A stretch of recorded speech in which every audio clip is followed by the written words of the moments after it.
Assalamualaikum warahmatullahi wabarakatuh. Bismillah, alhamdulillah, wa ba'du. Bapak Ibu kaum muslimin dan muslimat, peredam murka Allah yang teramat setia, syukur kita panjatkan kehadirat Allah Zat yang Maha Ghafur.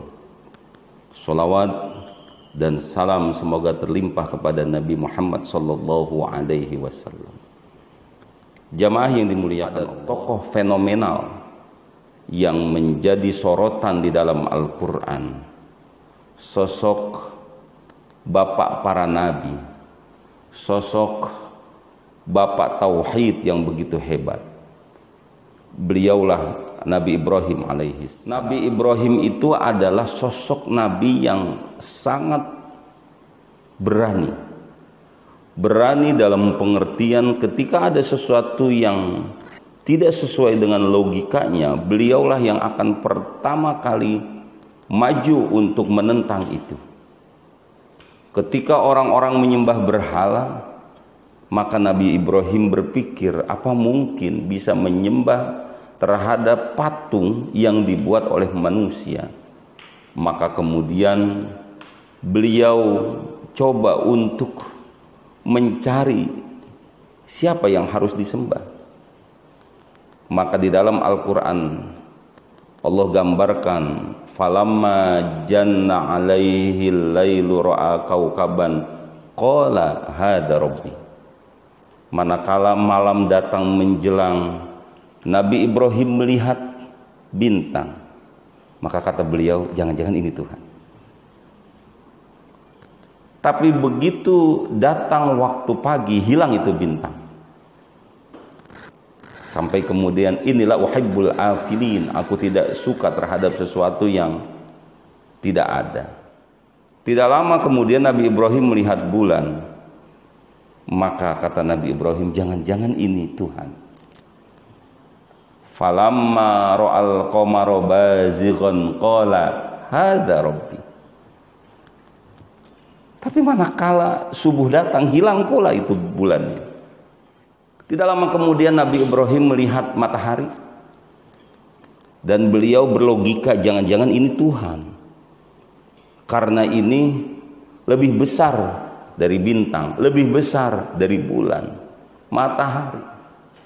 Falamma ra'a asy-syamsa bazighatan qala hadza rabbi hadza akbar. Manakala beliau melihat matahari, maka beliau berkata, jangan-jangan ini Tuhan. Kenapa? Karena ini lebih besar. Tapi lagi-lagi ketika sore menjelang, hilang pula matahari tersebut. Hadirin yang dimuliakan Allah Subhanahu wa taala, dia Nabi Ibrahim melihat ada orang-orang yang ketika itu menyembah berhala, patung. Sementara patung itu dibuat oleh bapaknya Azar.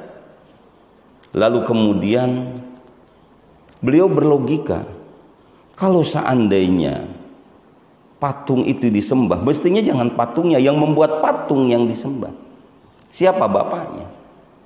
Tapi kalaulah bapaknya disembah, mestinya jangan bapaknya yang disembah, yang membuat bapaknya yang disembah. Jamaah, sampai kemudian Nabi Ibrahim alaihi salam menemui bapaknya. Inni araka wa qaumaka fi dhalalim mubin. Aku lihat engkau beserta kaum engkau, wahai bapakku Azar, itu dalam kesesatan yang nyata. Lalu dalam kisahnya jamaah, kita semua paham ketika Raja Namrud beserta kaumnya pergi untuk keluar kota, maka pada saat itu Nabi Ibrahim hancurkan patung-patungnya. Hanya ditinggalkan satu yang besar. Lagi-lagi Nabi Ibrahim melakukan itu karena tidak sesuai dengan logika. 72 patung dihancurkan oleh Nabi Ibrahim alaihissalam.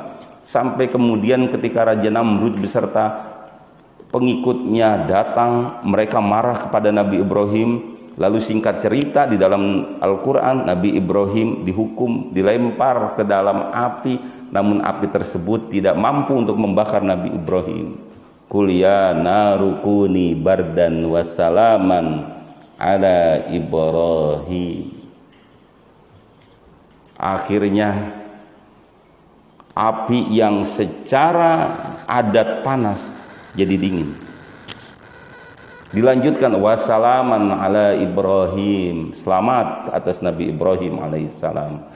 Api padam, keluar Nabi Ibrahim dalam keadaan utuh, tenang.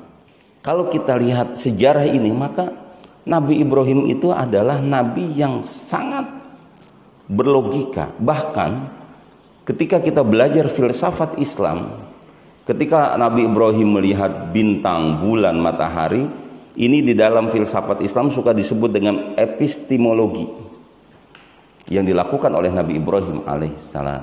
Tapi ada yang menarik dari Nabi Ibrahim. Ketika beliau diperintahkan untuk menyembelih anaknya, maka sampai di situ Nabi Ibrahim tidak pakai logika. Itu hebat itu jemaah. Harta itu berharga, usaha itu berharga, rumah itu berharga, mobil itu berharga, tapi semuanya kalah berharga dengan anak. Kalah berharga dengan anak jamaah. Orang kalau kehilangan mobil, orang mungkin masih bisa tenang, motor, anggaplah usahanya. Tapi kalau kehilangan anak, jarang mencatat Nabi Ibrahim sulit untuk punya anak. Sampai kemudian Nabi Ibrahim setelah nikah dengan Siti Sarah, lama tidak punya anak, lalu kemudian nikah dengan Hajar, baru punya anak Nabi Ismail. Dan kemudian tidak lama Siti Sarah mengandung, dari sana lahir Nabi Ishak. Sedang membahas kisah tentang Nabi Ibrahim alaihissalam dengan putranya Nabi Ismail alaihissalam, yang ketika perintah Allah datang kepada Nabi Ibrahim untuk menyembelih anaknya melalui wahyu dalam mimpinya Nabi Ibrahim, maka beliau sampaikan kepada anaknya, ya bunayya inni ara fil manami anni azbahuka fanzur madza tara. Wahai anakku, aku mendapat wahyu dalam mimpiku untuk menyembelih engkau, menurut engkau bagaimana? Jawaban Nabi Ismail yang ketika itu masih belia, dengan mantap beliau jawab, ya abatif al ma tu'maru satajiduni insyaallah minas sabirin. Wahai bapakku, laksanakan apa yang Allah perintahkan kepada engkau, maka engkau dapatkan aku dalam keadaan orang-orang yang sabar. Al-Quran surat As-Saffat ayat 12. Subhanallah. Dikotomi yang berbeda dari cara berpikir Nabi Ibrahim. Yang satu, Nabi Ibrahim mempergunakan logikanya, tapi yang satu, Nabi Ibrahim tidak mempergunakan logikanya. Padahal bisa saja Nabi Ibrahim mempergunakan logikanya. Untuk apa Allah menyuruh menyembelih anakku? Kalau disuruh menyembelih, ngapain Allah menciptakan anak saya? Bisa saja Nabi Ibrahim seperti itu. Susah Nabi Ibrahim ingin punya anak. Tahu-tahu punya anak masih belia, lagi senang-senangnya orang tua, disuruh disembelih. Tapi itulah hebatnya keimanan. Logika kalah. Iman yang bermain, iman yang berkuasa, iman yang mampu mengalahkan logika. Maka ketika itu tidak sedikit pun Nabi Ibrahim berlogika, dan tidak sedikit pun Nabi Ismail putranya mundur. Singkatnya dilaksanakan penyembelihan. Ternyata itu hanya ujian. Allah ganti melalui malaikat Jibril. Nabi Ibrahim menyembelih kambing kibas, bukan menyembelih anaknya. Hadirin hamba Allah kekasih Rasul yang berbahagia, kejadian dengan satu tokoh yang sama dalam bersikap, maka pantas kalau kemudian Nabi Ibrahim menjadi bapaknya para nabi, karena begitu hebat pengorbanannya. Hadirin yang dimuliakan Allah, mana sanggup orang untuk menyembelih anak? Mana sanggup orang untuk mengorbankan anak? Tapi Nabi Ibrahim tidak pakai logika. Itulah beragama. Inilah hikmah yang ingin kita ambil. Itulah beragama. Beragama tidak harus semuanya sesuai dengan logika kita. Ada kalanya beragama harus tunduk, patuh, pasrah kepada Allah Subhanahu wa Ta'ala. Kita berpikir, kalau kita korban kambing, kalau kita korban sapi, kerbau dan lain sebagainya itu menjadi kendaraan kita, nanti di akhirat, mengapa kita enggak korban kijang aja? Bukankah kijang lebih cepat larinya dari kambing? Oh, sampai di sini Bapak Ibu, sudah, jangan pakai logika, laksanakan saja.